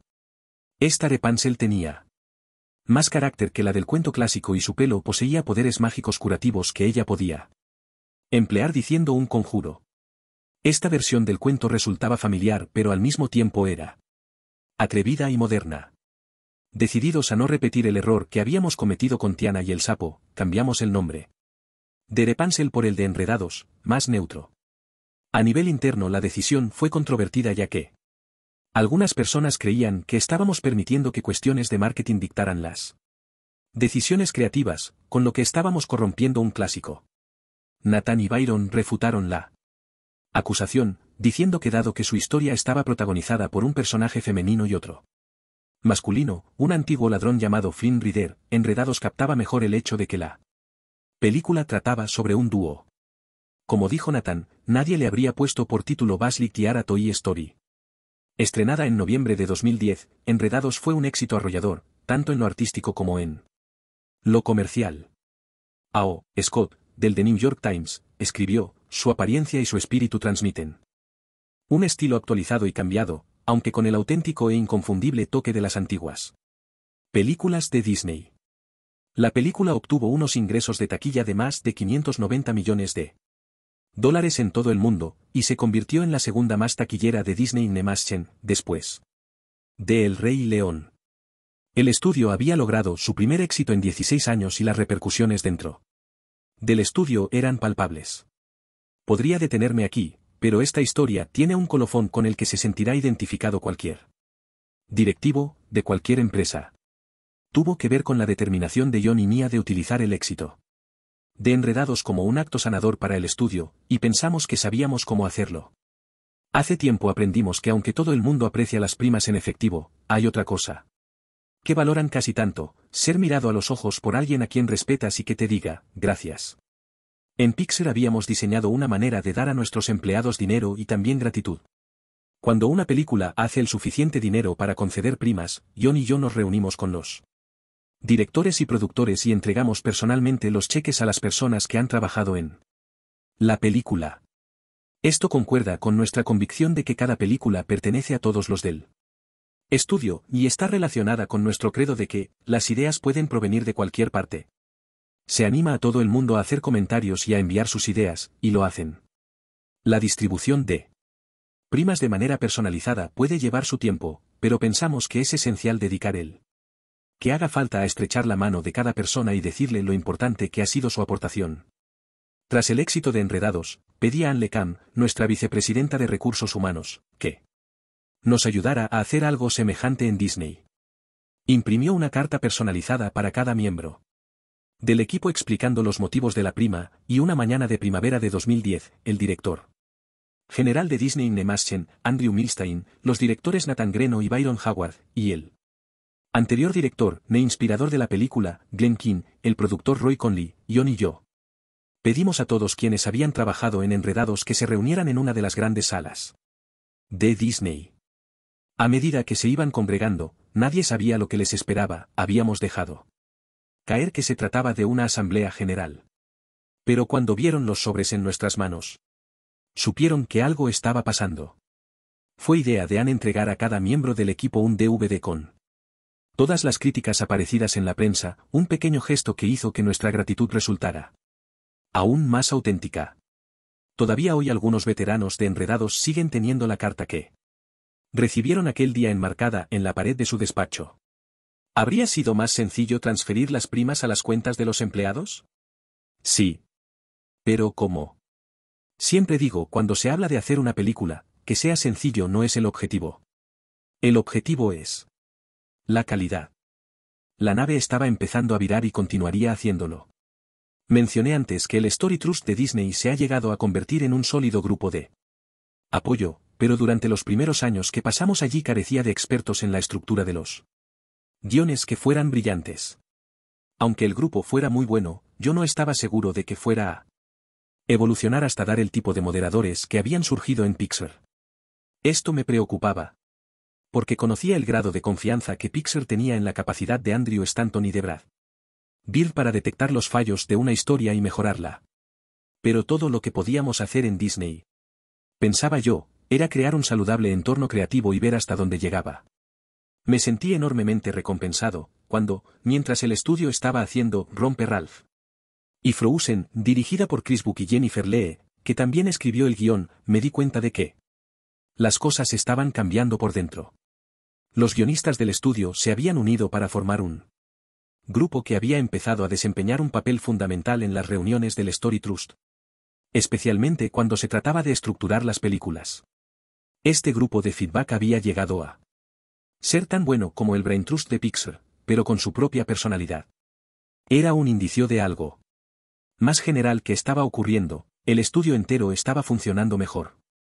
Y quiero hacer hincapié en que seguía estando poblado por casi las mismas personas que se encontraban allí cuando llegamos Jon y yo. Aplicamos nuestros principios a un grupo disfuncional y lo habíamos transformado, liberando todo su potencial creativo. Se había convertido en un grupo unido, en el que abundaba el talento. Ello hizo que Disney Nemaschen ascendiera a un nuevo nivel. Contábamos con un equipo creativo tan bueno como el de Pixar, y sin embargo, muy diferente. El estudio que Walt Disney había construido volvía a ser de nuevo digno de él.